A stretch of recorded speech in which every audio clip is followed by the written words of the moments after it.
Network Entertainment. One, two, three. Welcome everyone sa panibagong episode ng Machong Chismisan. Kasama niyo pa rin po ako si Makoy para your showbiz bro, yung corporate slave at ang yung resident macho next door. At kasama pa rin natin ang pinakamabangis, pinakamalakas, si Tito P. Tito P or Tito. At kami po ang inyong Machong Chismisan. Kami po ang inyong twice a week source of happiness dito sa podcasting world. At kami rin po ang inyong longest running comedy podcast sa buong Pilipinas. Tito P. Yes, sir. Hindi pa rin ako makaget over dun sa pang-aapi dun sa mga Disney princess. Hindi ko lang alam kung by the time na nalabas tong episode na to, sila pa rin yung mainit na topic. Pero sana hindi. Sana hanggang ngayon, tama lang ba na ipag-wish ko na nababash pa rin sila?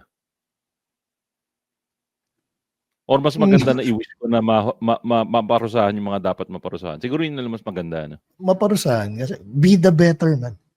Be a better man.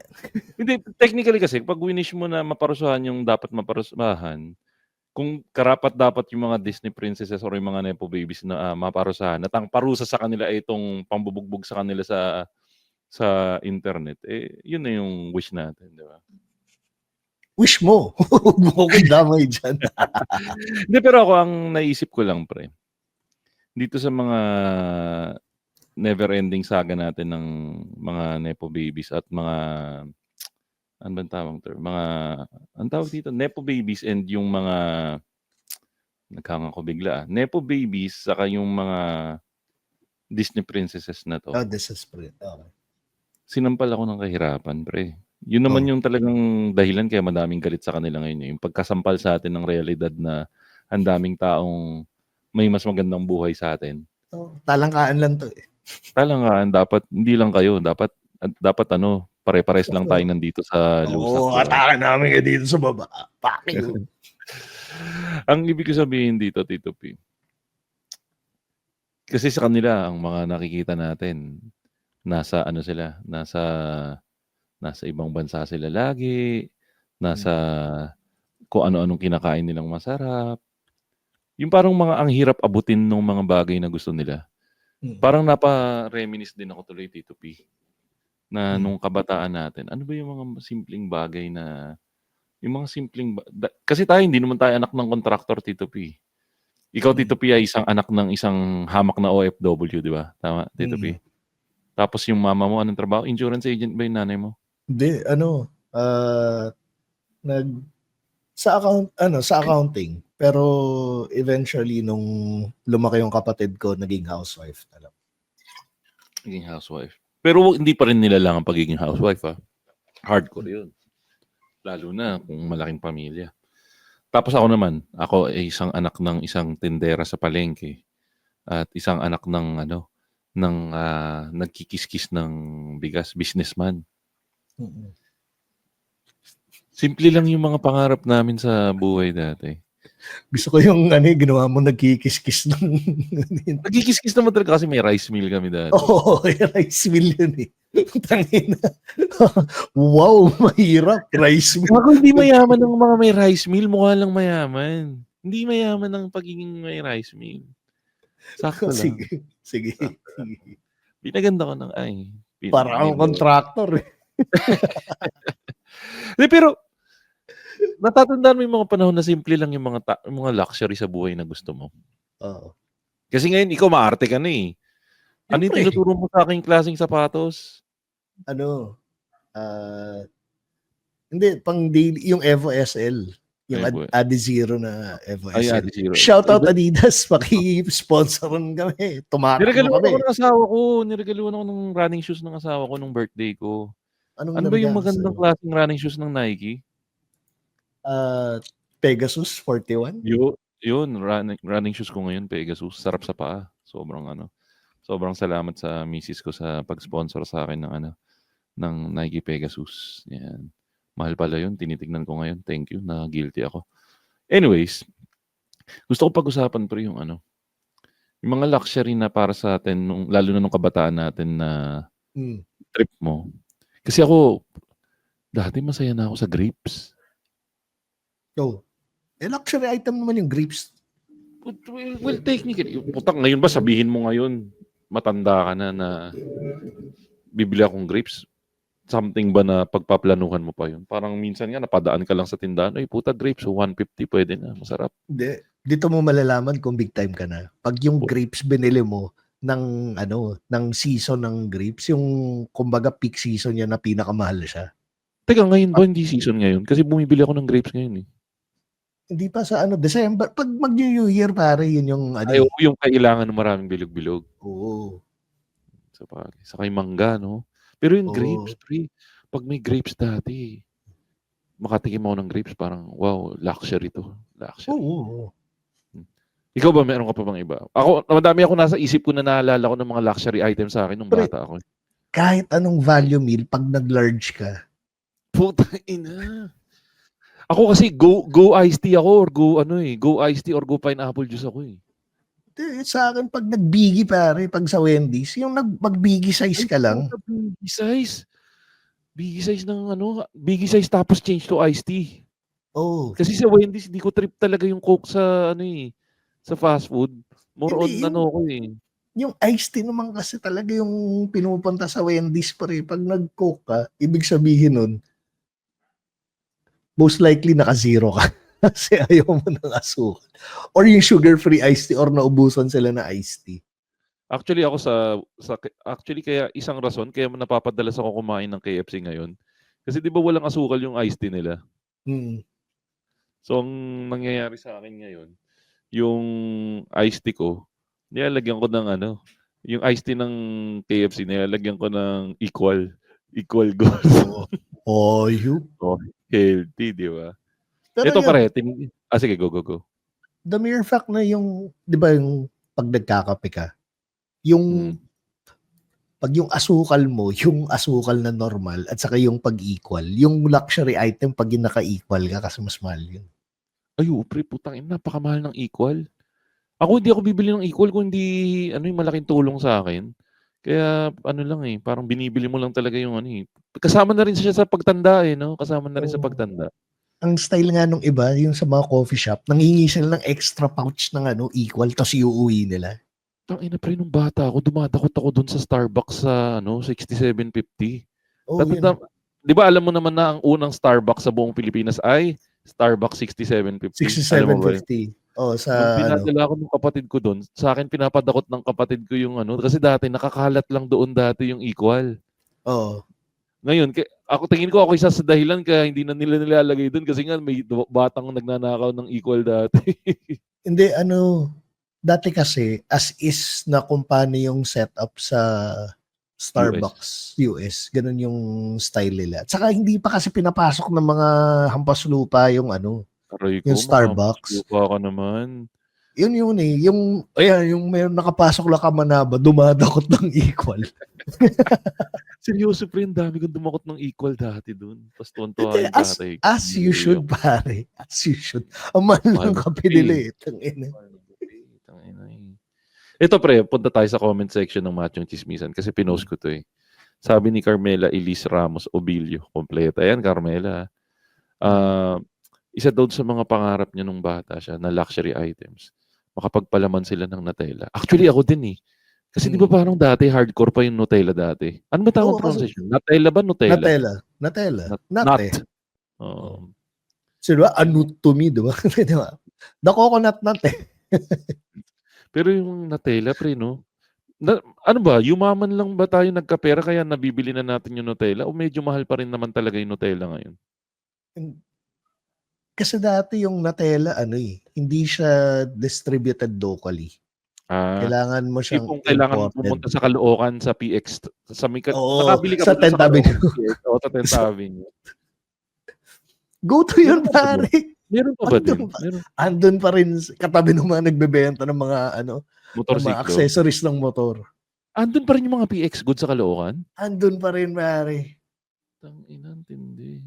Kasi marami pa rin mayamang Chinese na nakatira sa Caloocan eh.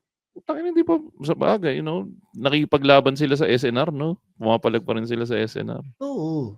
Tsaka Silang may silang SNR ba sa SNR bago Caloocan? ang SNR. Ano? Walang SNR sa Caloocan, pre. Meron sa Muñoz. Malapit na yun. O hindi. Yun nga yung may nakipagdebate sa akin taga Cavite, eh. Parang Ano? sabi niya gano'n, "May SNR kami." Sabi ko, "Puta, oo nga 'no. Wala pa ring SNR sa Caloocan." Sorry sorry. May Pure Gold naman dati kaya lang Hindi, yun nga yung sarado. sabi ko, marami pa ring Pure Gold sa Caloocan. Ay, naku. Ay, yung dati, yung meron sa Caloocan yung Uniwide. Oo, wala na yung Uniwide, eh. Oo, tangina na naman. Ito, sabi pa niya, isa pang luxury item ni Carmela Elise Ramos Obilio, makapag-Jollibee at Cindy's Resto. Ito, pre. Ako naman swerte ako na medyo hindi kami Ano? mayaman pero kaya naman namin kumain sa Jollibee. Sa akin kasi parang medyo sakto lang yung Jollibee sa akin nung bata ako, eh. Kayo ba nasang level kayo dati? Nasa level ba kayo na parang special location ng fast food dati? Jollibee? Ito yung malupit dun. Hindi ko alam, for some reason, McDo yung mas Preference nyo? prefer ko. So, Hindi ba dahil mas malapit sa inyo? hindi, bibili muna kami sa McDo. Para sa akin, ite-take out yun. Tapos pupunta kami ng Jollibee. Sa Jollibee bibili yung magulang ko. So parang kakain sila ikaw yung batang odd person out na yun nga may baon kang McDo sa Jollibee, ikaw yung kupal na yun. Oo, kasi ang mali ng magulang ko, pinasok na lang ako sa private school. So medyo yung nahawa ako sa mga kaklase ko siguro. Kaya yung yung preference ko is iba sa preference ng magulang ko. Pero para sa akin ewan ko kung ano lang yung naabot namin sa buhay. Parang sa akin level lang naman yung McDo sa Jollibee. May certain distinction pa rin ba na yun nga yung actually naging joke nga yun nung last episode natin. Meron. Pag mas mahirap ka, Jollibee ka. Ganun ba yun? Meron. Yung tao. Hindi yung pagkain, yung tao sa loob yung nagkaiba. Ito, sabi ni Cancer PH. Shoutout nga pala sa kaibigan nating si Cancer. Yung luxury niya daw is Tamagotchi. Well, technically, oo. Kasi mahal nung Tamagotchi nung panahon natin, no? Oo. Parang 500 at ang 500 dati ay hindi biro-biro. At saka yung Tamagotchi nun is pag naka-Tamagotchi ka, cool ka. Mahal ang Tamagotchi, no? Pag yung legit. Merong mga fake yan dati, di ba? Hindi ko na alam yung mga fake, pero yung original na Tamagotchi nung naglabasan. Kasi never ako nagkaroon ng Tamagotchi. Ay, ito pre, ang ganda nung sagot ni Sarina. Ni Sarina Perez de Luna na dating kasama namin sa NMF TV. Bubble tape. Natatandaan mo yung bubble tape? Oo. Ano yung bubble tape? Sige, para sa mga hindi alam, ikwento mo ano yung bubble tape. Yung mukha siyang scotch tape pero bubble gum siya. Yung kulay pink yan, di ba? Yung kulay pink. Pag bibili ka doon sa tindahan ng candy sa may malapit sa school, yan yung mga pangmayaman, no? Kasi yan yung mga imported, no? Kasama nung nerds. Yung nerds, yung mga Sour Patch. Oo, di ba? Kasi doon ko rin natutunan na pag magkakaroon ako ng business, yung mga quote-unquote luxury items para sa mga elementary kids, pagbebenta ako ng sarap na eskwelahan. Ay, ito pala, iano ko lang, yung sinabi ni Chico Nanan, A&W root beer float sa food court sa SM Cubao. Ay, ako kasi ang Grand Central tayo. Grand Central, pre, sa ilalim, Saka SM North. SM North. Yung root beer float, yan yung pag nagkamali ka ng halo, tatapon sa tray, no? Oo. Tsaka hindi mo siya, ang technique ko kasi sa root beer float is, iinumin ko muna siya para may level ng lubog na yung ice cream part. Tsaka mo siya ihalo. At saka yun nga yung first time. Paano kamay mo? Hayop ka. Hindi, kasi yung straw yung parang sa halo-halo yung tinutusok mo yung straw. Pero actually, nung naglabas ng root beer float yung McDo, na-disappoint ako. Iba ba? Hindi, kasi yung root beer float ng A&W dati, yung scoop, di ba? Ito Sunday yung gamit. Oo, kasi di ba yung root beer float na kinalakihan na ng mga kabataan ngayon, yung naka-twirl Sundae. na na Oo. sundae. Sa ating Pero matatanda, scoop ng vanilla. Scoop ng vanilla ice cream. Which is ginagawa ni Steak to One. Hindi, Merong ganun pero sa Steak to One. may mga well, sa mga fine dining or yung ibang mga restaurants, yun yung nila. Pero sa fast food, kasi ang default na float is yung sundae. Teka, balikan ko yung mga entry ni Sarina. Meron pa bang Smokies, pre? Wala na, no? Wala na. Nabuhay ulit tapos nawala na, no? Yun yung masarap sa Smokies dati, yung footlong na wrap around dog. Oo. Yun luxury na talaga yun dati kasi yun yung parang pinaka Big Mac ng Smokies dati, no? Yung footlong tapos may nakaikot na bacon. Ito pre, sige, go. At least kasi ngayon, yung 'di ba yung sa food court, yung nagbebenta ng pure foods na at least medyo malapit na, no? Medyo malapit pero na. wala lang footlong, pero meron sila nung jumbo na na may wraparound.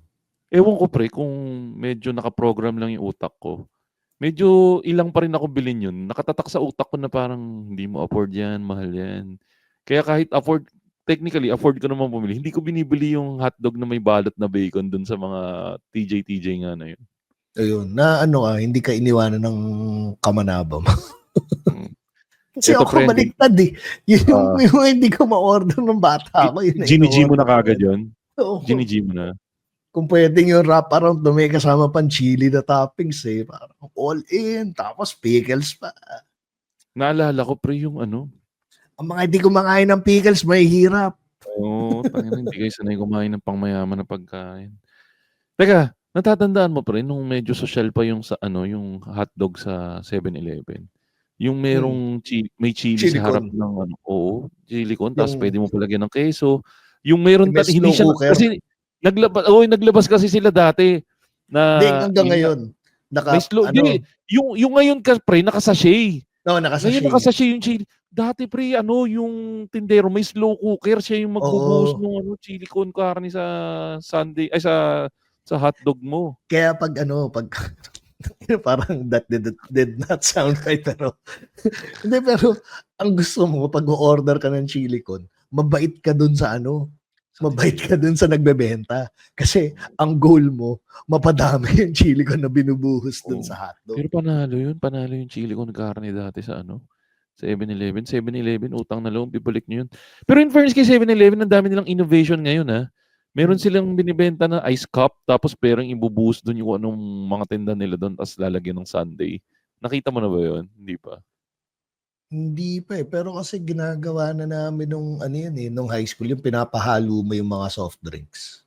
Di pare, yung sa inyo kasi baboy lang kayo nun, pinaghahalo nyo yung soft drinks Ito swapping haluan to Kunwari, yung meron sa kanila chocolate, bibili ka sa kanilang chocolate, bubuhos yung yun, concept kasi sa sa mga convenience store kundi sa Japan or Korea, doon ginaya yung concept na yun kasi kayo baboy lang, paghahaluan nyo yung Coke Royal sa roaster, sa canteen, nagsimula yung sa canteen namin na merong, kasi yung mga nagsaserve, wala rin sila magawa pag sinabi, pwedeng pahalo ng Coke Royal sa ng Sprite. Lublob nila, wala na silang pakinon Kailangan lang namin sumahod dito Bayaan natin itong mga batang to. Teka, ito si David Joseph Madarang, ang ganda nung sagot niya. Ako mag-a-agree din ako dito. Ito pare, luxury din to, lalo na nung growing up. Yung malaking Tetra Pak ng chocolate. Alam mo kung anong mas luxury dyan? Alin yung nakabote na chocolate? Yun! Na baso. Kasi ngayon meron, alam ko naglabas rin sila nung bote pero plastic na. Pero nung panahon natin makapal na lalagyan namin ng tubig dati yun, yung bote ng chocolate. Yun. Di ba yung makapal na glass? Actually, ginawa nila yung concept nun sa US. Kasi di ba sa US, nirarasyon dati yung gatas. Yung milk bottle kasi yung galing talaga yung concept na yun. Dito sa Pinas, nirarasyon din yung chocolate dati. Tapos, inabutan ko yun. Nirarasyon din yung chocolate. Doon nga nakalagay sa babasagin na bote na yun. Tapos ang pinangsisil sa kanya, karton. Karton. Karton na merong maliit na parang pwede mong iangat, doon mo hahawakan. Tapos may lalagay pa na papel na parang naka-wrap sa kanya sa taas, ganun yung pinaka-selyo nun dati. Tsaka alam mo na fresh yung chocolate mo kasi pagbukas mo nun, nagpa-pop. Oo, yun. Hindi naman yung sobrang pop, pero No, hindi, pero may yun, konti lang, konti may lang. satisfaction. Pag binuksan mo siya a certain way, may pop siya. Pero ako hindi ko masyadong tinarget nga yung Tetra Pak na chocolate. Kasi nga, naka-ingrain pa rin sa utak ko yung Bote. mas masarap yung nakabote. Ang ano nga si R.A. Rivera nga ni-remake yun eh. Kasi meron siya ng mga bote ng chocolate. Bumili siya nung naka-Tetra Pak sa kanya, binuhos nga dun sa bote ng chocolate. Di ba nga yung sa soft drinks, mas masarap inumin yung soft drinks na nasa bote kaysa yung nasa plastic. Sa ano. Parang ang ranking is bote, lata, plastic. Oo, mga olat yung plastic. Dahil dun sa entry ni David Joseph Madarang na Tetra Pak, may naisip akong entry na sarili ko. Ano? Yakult, pre. Speaking of naglalako rin dati yung mga isa Yakult. Hanggang ngayon may naglalako pa rin ng Yakult. Meron pa rin ba? Meron pa rin yung mga Yakult ladies, yung nakawaway na sombrero.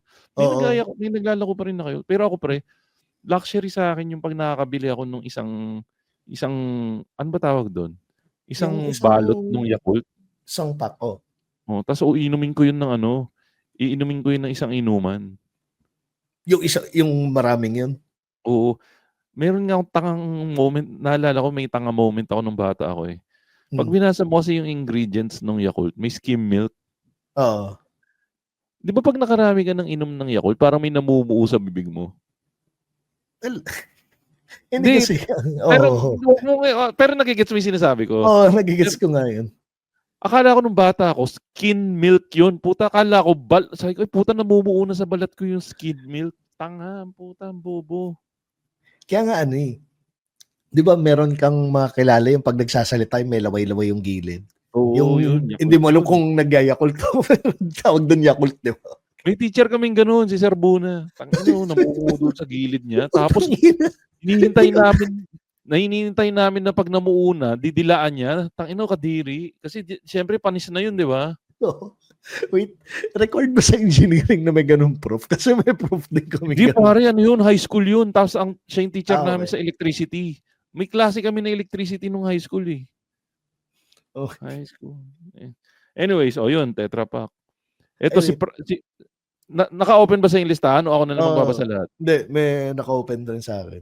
Si Lights Tolentino, kapag hipo ng ulam, marangya na yun. Ay, oo, pre.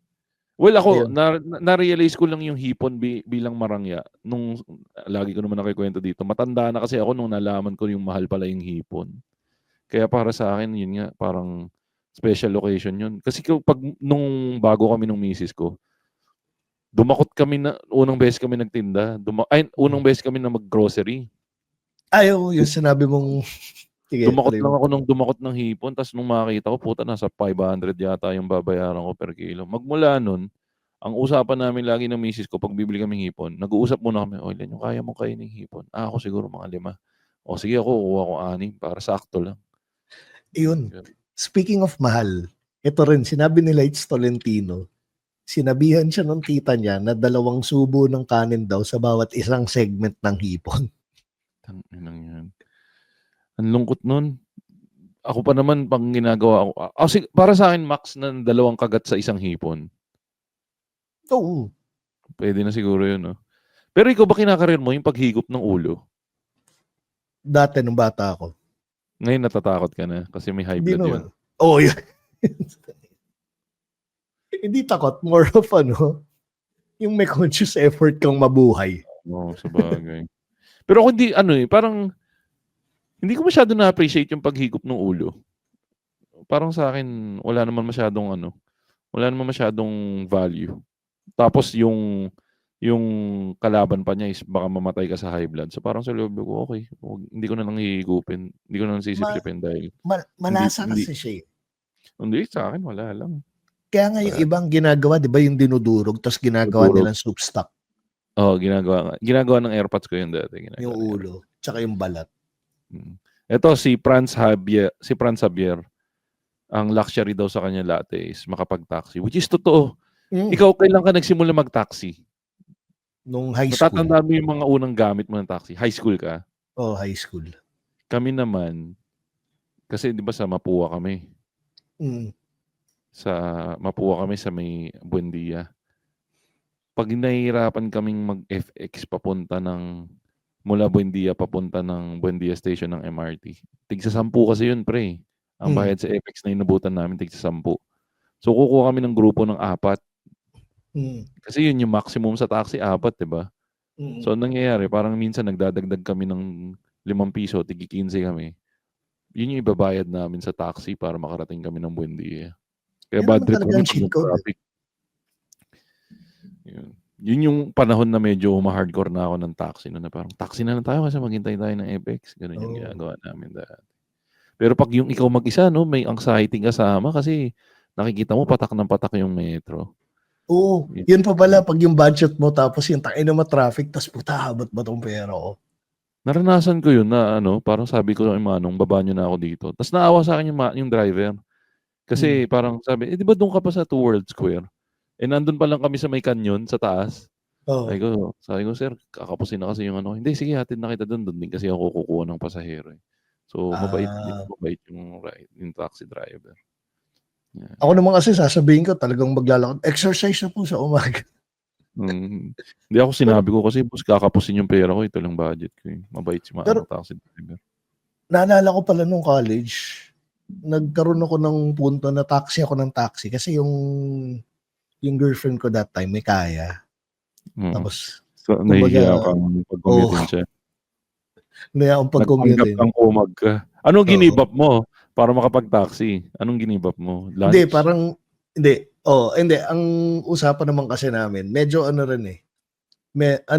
Equality rin naman yung pinapairal ko eh. Kasi, to be fair, siya yung sumasagot ng pagkain. Okay. So may balik. Oo. So sa akin, sige ako nang bahala sa Ako nang bahala sa pambayad ng taxi. Tapos ang dami kong order, napakawalang niya. Ay, nako. Biggie size po ng Tangina biggie size ang puta. Ay, nako. Saka pabili na rin ng Tetra Pak ng malaking Tetra Pak ng chocolate. Ito kasi, ito yung dito ko nalaman kung gaano kahirap pa sa person. yung umorder kami sa Wendy's. Para umorder ako, tapos nagulat ako biglang siya yung nag-foot ng bill. Siya yung nagbayad. Oo. So parang sa akin, wag. Tapos parang nasa isip ko, okay. Ako naman babayad sa taxi. Parang tabla tayo sa buhay. Ganun. Equality. Ayokong apakan yung pagiging babae mo. Tabla lang tayo. Oo. Pero syempre, kasi kumbaga wild card din yung metro pag ba traffic So pag susulitin ko na order ko. Yun na lang yung talo mo pag na traffic, no? Oo.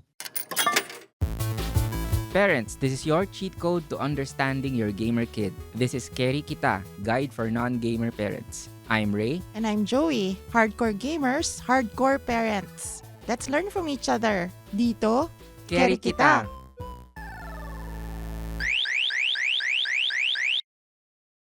Ito pala, nang sinabi si Michael Espana. Mitchell. Mitchell Espana. Makapag-ice cream pagkatapos bunutan ng ngipin. Actually, ang ganda nga nung entry niya na yan. Yan yung nagmulat sa mata ko na may mga level nga ng lipunan. Nagkataon pasok si Mitchell doon. And again, walang mali doon.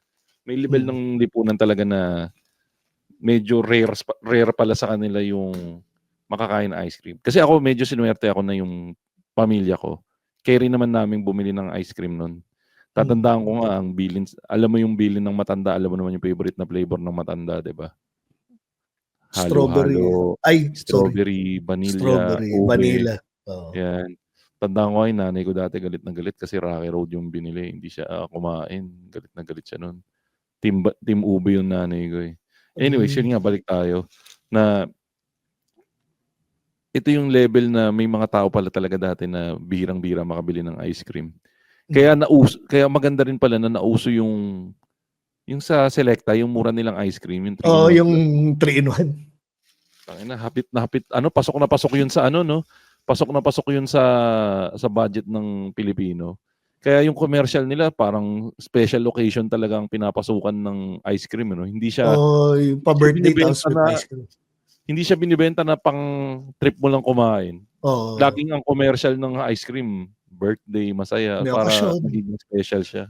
Kasi doon lang naman nag-ice cream pag merong may birthday, merong kaya yung mga bata nun gusto nilang nabubunutan ng ngipin o natatanggalan ng ngipin. Para makapag-ice cream, no? Ito, si Marvin Katbagan. Si Mab. Yung makapag-salad bar sa Wendy's o sa Pizza Hut. Ay, oo, pre. Dati, masyadong precious sa akin yung memories ng salad bar. Kasi dami naming memories ng tatay ko niyan sa Wendy's. Tapos yung dyan pa ako unang tinuruan ng tatay ko na mandaya na lagyan mo ng toothpick para matibay. Kasi 'di ba yung Wendy's salad bar dati pataasan yung uso nun. Oo. Yung yung merong proper technique na sorry, shout out lang kay Mavin si Senator Allen Peter Cayetano. Hindi, pero yun nga, yung hindi ko alam kung general knowledge siya na pag magsasalad bar ka, na kailangan yung mga lettuce nandun sa baba. Yun yung yun yung sahig. Yung sahig. Yun yung tipong kailangan mo kasing hindi yung plato yung gagamitin mo, yung plato mo. Parang siya yung yung pansalo. sentro. Yun yung pansalo. Siya yung sentro lang nung salad mo. Pero, yung buong tray, yun mismo yung plato mo. Mm-hmm. Tapos yung mga pinakamabibigat, di ba? So, dadamihan mo na yung macaroni. Oo. Sa ilalim. Macaroni naman kasi yung pampabusog doon, pre. Tapos, gelatin, di ba? Tsaka di mo pwede ilagay sa taas yung macaroni mo, babagsak yung salad mo. Tapos, pagaan yung pyramid mo. Ito, sabi ni Michael Concepcion, Pringles. Yan yung konsepto ng yung PX shop nga. Ewan ko sa iyo, syempre malamang kayo, hindi kayo lahat puro laking Caloocan. Pero sa Caloocan nga, pag pumunta ka sa PX shop doon sa Caloocan, Sa kumpleto 10th yan. Avenue. Pringles, Chips Ahoy. Alam ko may Chips Ahoy. Inabutan mo pre yung Chips Ahoy na yung cover niya gawa pa sa papel. Tapos yung dulo niya alambre na pag pinihit mo, yun yung pang-iipit mo sa dulo. Yun kasi yung pwede mo siyang isara ulit. Yun yung pang-reseal. Kasi ngayon, di ba, ang pang-reseal niya, pinupunit yung plastic. Tapos sinangat mong ganun. Dati, guys, ang balot ng Chips Ahoy na inabutan namin, papel. Tapos may wire sa dulo. Na tutupi mo. Para kasi i-roll mo siya na parang how you would roll yung sa pandesal. Ganon. Tapos saka mo iipitin ng alambre para mag-reseal, no? Para mag-reseal, oo. Dati naalala ko, special yun pag bumili kami dati ng Chips Ahoy. Sarap nun. Kasi yun yung imported pa yung Chips Ahoy. Hindi ka makakabili basta-basta sa grocery nun. Oo, imported lang talaga yung Chips Ahoy nun. Talagang, yun ang legit. Bumibili lang kami niyan pag nananalo sa sabong tatay ko. Seryoso. Kasi yung tatay ko, ewan ko na, alam ko ilang beses ko na rin kinuwento dito sa Machong Chismisan eh. Pag nanalo sa sabong si Mang Hedy, totally random shit ang pinagbibili niyan. Magugulat ka na lang, yun nga, may uwi na hindi 1 kilo ha, isang crate ng ubas. Puta, lasing na kami, di pa ubos yung ubas eh. Ganun. Tapos, eto may sumagot din dito, brick game. Nung nanalo ng sabong dati tatay ko, 5 kami, tigi-tigisa kaming brick game nun. Hindi uso ang hiraman sa pamilya namin. Tapos yun nga, binilan din kami totally random. Binilang kami ng BMX. Tapos yung isang medyo napareminis ako bigla. umaga, magsisimba kami ni Mang Hedy. Inaantay ko siya dun sa lumang sasakyan namin. Doon ako nag-antay. Suot-suot ko pre yung world balance ko na luma ng sapatos. Tapos, di ba pag bata tayo, wala naman tayong paki kung butas yung swelas dahil sa pudpud na, shit like that. Nakita niya, butas na pala yung swelas ng sapatos mo. Tapos ako, natutuwa pa ako kasi pumapasok yung bato dun sa butas. So parang masaya pa ako.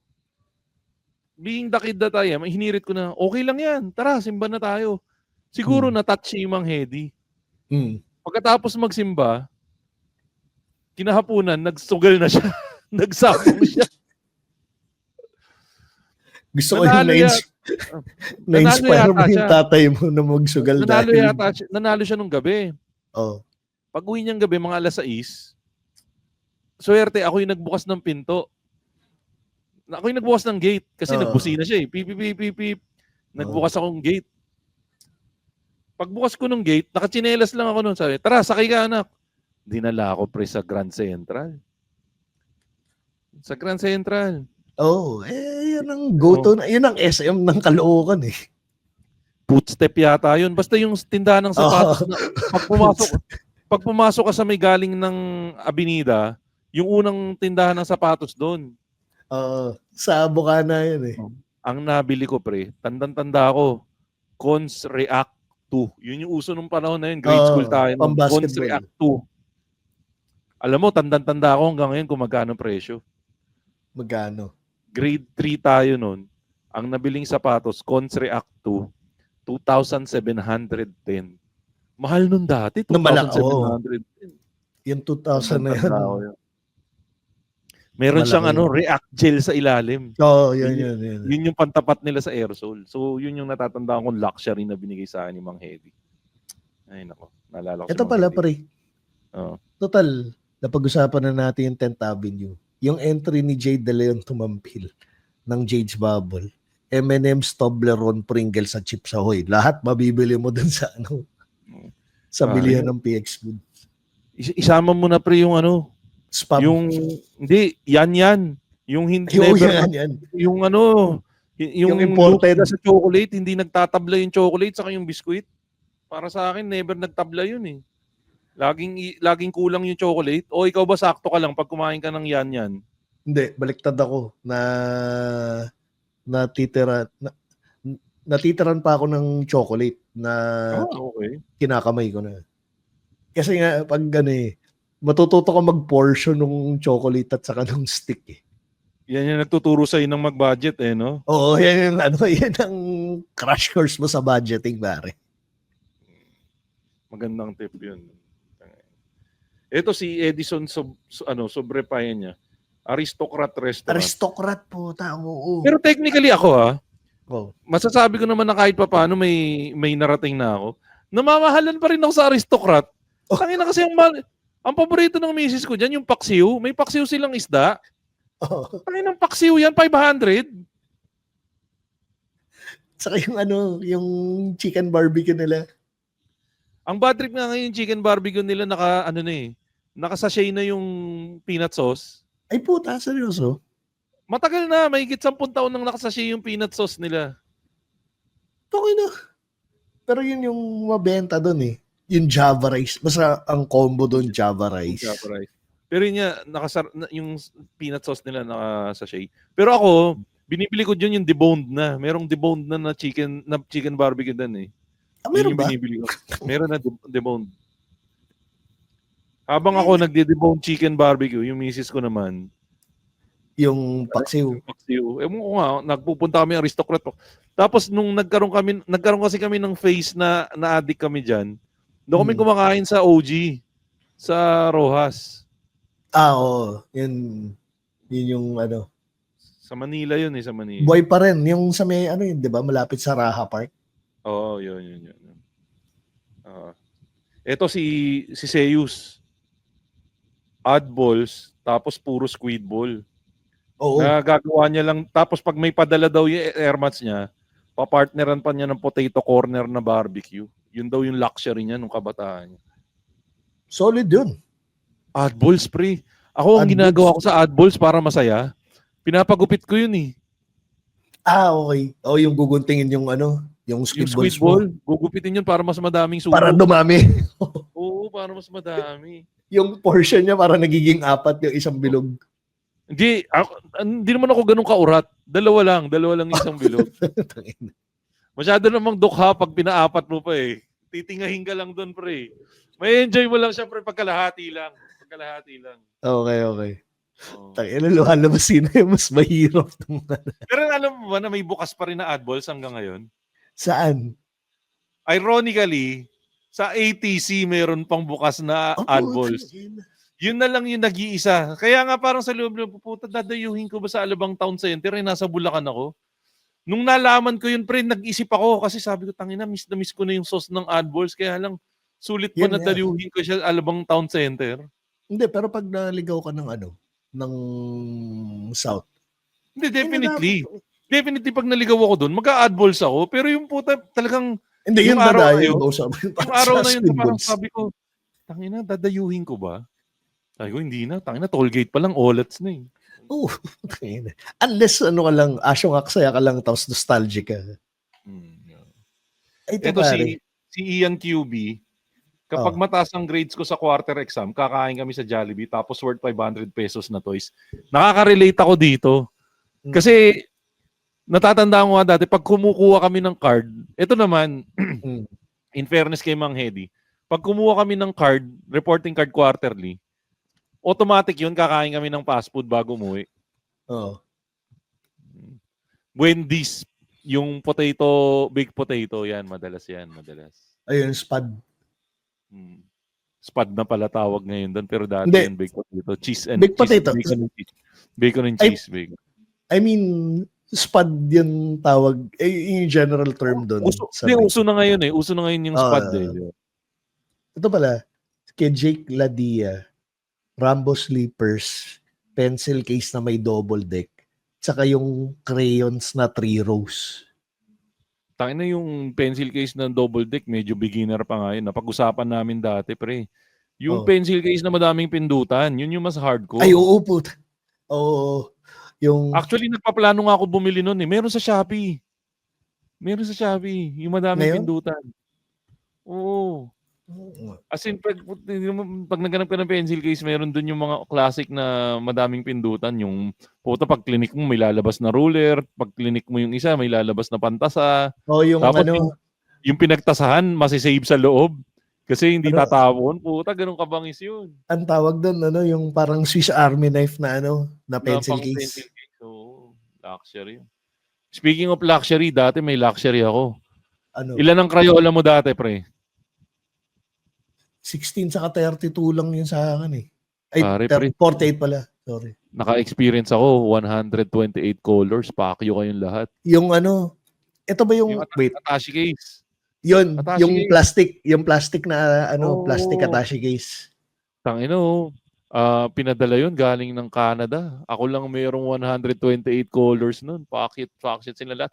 Yung kaklasikong may 64 colors na may pantasa sa likod.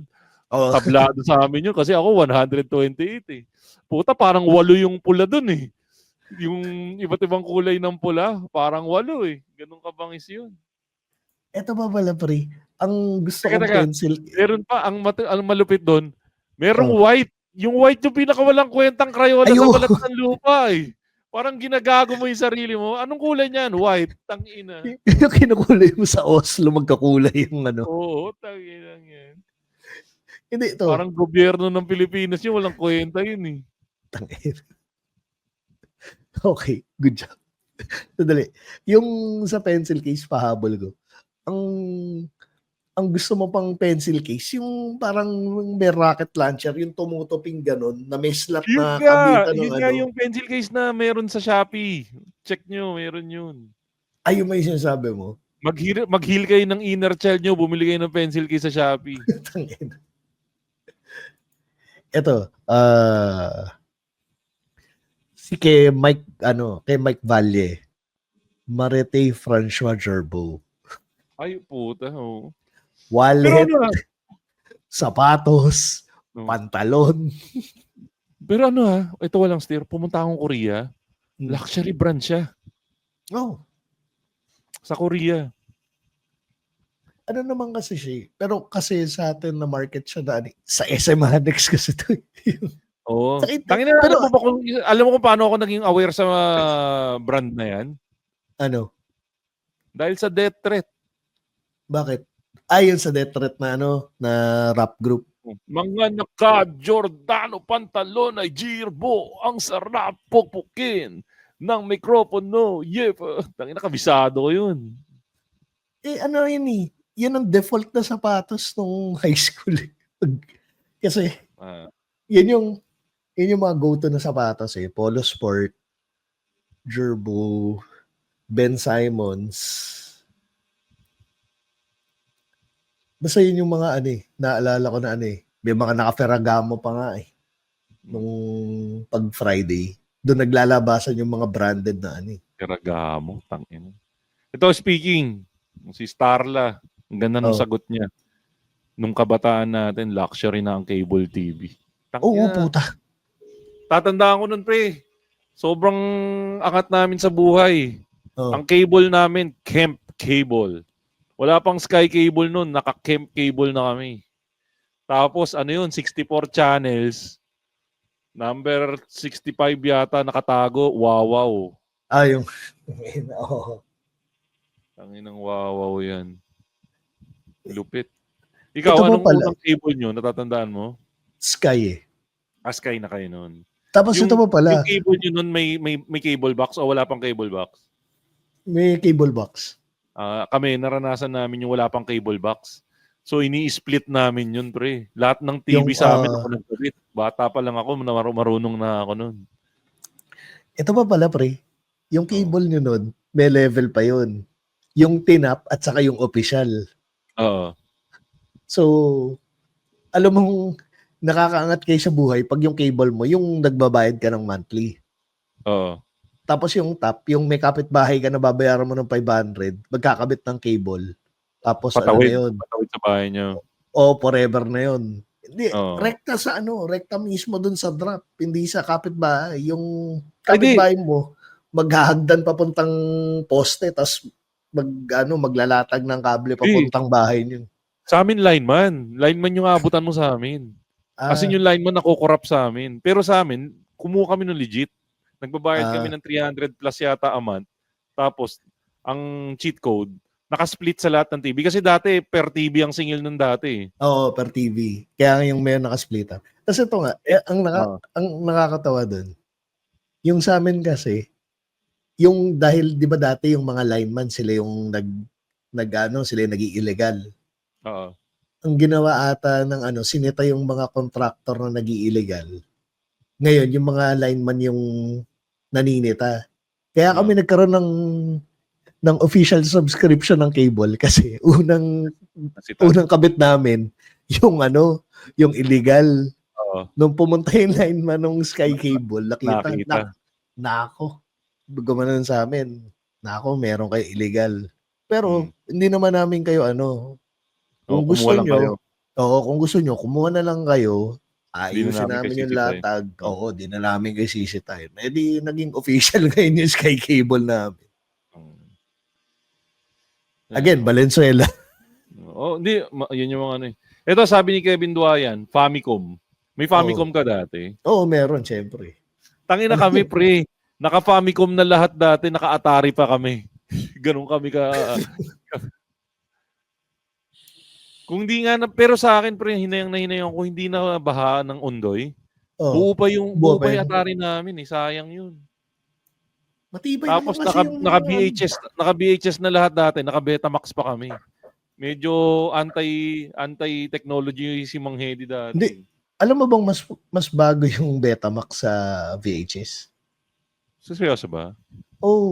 Yan yung so ito, magbibigay tayo ng dagdag kaalaman sa mga nakikinig ng Machong Chismisan. Hindi lang po kami puro katarantaduhan. Alam niyo ba na ang VCR kasi yung VHS, yun yung naging standard.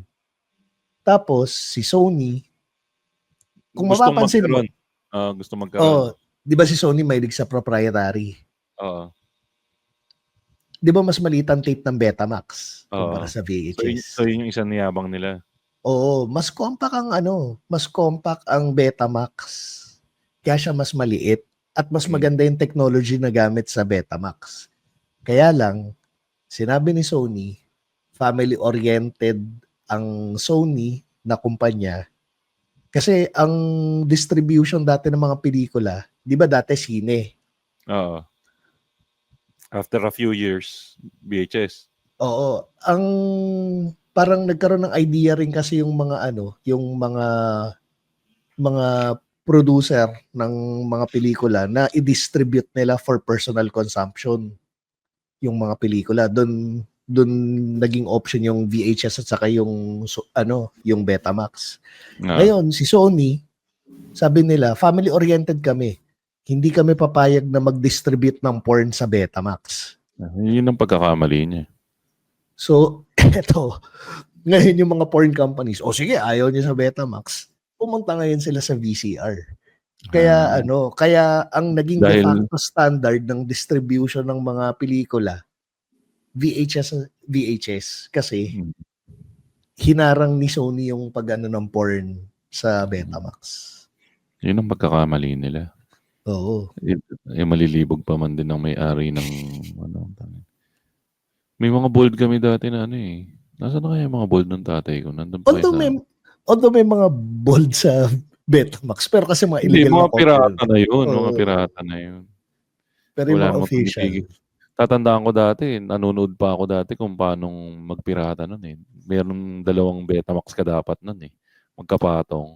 Nasa ibabaw yung pagkokopyahan, tapos nasa ilalim yung yung ang dali lang gumawa ng kopya noon. Magkakabit ka lang ng kable papunta doon sa kabilang Betamax. Dalawang lang. Dalawang player. Tapos ipi-play mo lang. Yun na. Tapos isa record. record. Ang galing. Ganun lang dati technology. Kaya lang, ang problema nun, kung gaano katagal yung pelikula, ganun katagal mong i-record yun. Hindi katulad ng 2 oras yun, copy-paste lang ngayon Tangina, tapos i-burn, di ba? Oo. O kaya upload, o kaya YouTube, di ba? Ito, si Jeff Antes. Luxury na daw sa kanila, pre, pag naglechon manok na ulam sila. Technically, masarap dun. Tatandaan ko dati, pre, pag utusan ako dati bumili sa Baliwag Lechon pa nun. Kahit na may chismis na may Anong chismis sa Baliwag Lechon? Tatandaan mo? Ano? May formalin. No. Alam mo naman dati kung ano yung sumikat, yun yung So sabi nila, since sumisikat yung Baliwag Lechon, may formalin daw. Tangina, hindi patay na kagad kayo kung kumain kayo ng formalin. Ayun. Dami pa dito, kaya lang yun nga, wala na tayong time. At ito, P. Ikaw, ano masasabi mo? Tingin mo ba na aabot mo na yung mga pangarap mo pagdating sa mga luxury items? Sa ngayon, oo. Kontento naman ako. Pero para ngayon, sa'yo, ano yung luxury item na gusto mong marating? Gusto mong magkaroon? Ako? Ano lang, sasakyan na maayos, ganun. Pero, Pero something luxurious ba o maganda lang talaga ang habol? Ako kasi parang Land Cruiser. Ayan, ako, yun nga, kung maghihingi ka na lang, yun, nasa ganung level, yung mga Land Cruiser na malalaki. Yan, parang gusto ko lang din ma-experience yung ganun. Though, hindi mo naman aasamin, pero kung, yun nga, kumbaga nangarap ka na rin lang, medyo gandahan mo na rin lang Tama naman Pero ang masaya dito, pag binabalikan mo nga yung mga ganitong item, katulad nga ng sample ni Anyo Diaz, box ng Dunkin Donuts daw. Dahil meron sa Maynila lang daw merong ganun. Sobrang sama ng loob daw niya nung kinain ng kapatid niya natirang donut na dapat share ko na share niya na. Kumbaga ang pinapakita lang nito, pre, na parang pag binalikan mo, yung mga simpleng bagay nung kabataan mo, napakahirap abutin. Pero ngayon, naabot mo na. Maghahanap ka na talaga ng ibang magiging luxury para sa'yo. Mag-upgrade rin talaga yung yung lifestyle mo Parang feeling ko nature talaga ng tao yan Oo, talagang kung ano yung nakuha mo na, maghahanap ka na rin talaga ng something na better. Yan, ganun talaga. Which is, yun ang sign of progress naman kasi talaga Hindi, pangit rin kasing mas takas sa 'Di ba? Wala kang growth. Ay, nako. Anyways, batiin lang natin yung mga kaibigan nating podcast. Yan. Backtrip Podcast, Tigas Tito Podcast, Pinoy Mimeology Podcast, 25% Podcast ni Jasper Reyes, 3040 Podcast, MJ's Bubble Podcast, Fanboy Chronicle Podcast, Galingan Mo Naman Podcast, Tatay Hood Podcast, Slot Chronicles Podcast, Pandango sa Lightbulb Podcast, saka Konichi Mates Podcast ni Masahiro sa ni Tristan Ting. Siyempre, yung mga Patreons, lalong-lalo na yung mga bagong Patreon natin. Si Olayo Sinpri, si Kay Gandahan, si Dar Almendra, Wilbert Asawa ni Beng, Darwin Busuego, si Jimbo, si Jason Bonsa, si Jun Magbuyo, si Iser Patalen. Siyempre, ang patron ng mga Patreon, walang iba kundi si Miss Len Mackenzie. At siyempre, kasama natin kung meron tayong kasama sa paglaki, meron naman tayo sa kasama sa pagliit. Andyan yung Kitorific PH. Check out nyo yung mga social media pages nila sa Instagram, Facebook, Kitorific PH. At kung nasa Metro Manila naman kayo, pwede nyo i-check yung Grab app nyo. Baka makaabot pa sa inyo yung para makaabot sa kanya yung delivery na Kitorific PH. Tito P, anong mga gusto mong i-promote? Yung IG account ko lang, Tito__P. Yan. Kung saan sa ngayon, healthy lifestyle advocate, charot. Basta yun lang, mga pinopost ko lang yung mga hobbies and shit. Uy, ano naman guys, kung may chance kayo, try nyo lang din naman na mag-support sa amin sa Patreon namin. Yun nga, may mga bagong members tayo. Pero sa halaga ng singmura lang ng isang milk tea, pwede nyo supportahan yung show para mas ganahan kami gumawa ng content. So, paano mag-subscribe? Punta lang kayo sa www.patreon.com/machongchismisan para masuportahan yung show, para mas ganahan kaming gumawa ng content. Yan po. Kaibigan ng ating latest episode ng Machong Chismisan. Kasama natin si Tito P na pinagod ko dahil hindi na record yung unang episode. Pero maraming salamat Tito P sa pagsama ulit sa akin sa episode na to na laging nagsasabi, honesty is the best. At ako naman po si Makoy Pare, your showbiz bro na laging nagsasabi, laging niyong tatandaan, ang tunay na macho, chismoso. Have a great day everyone.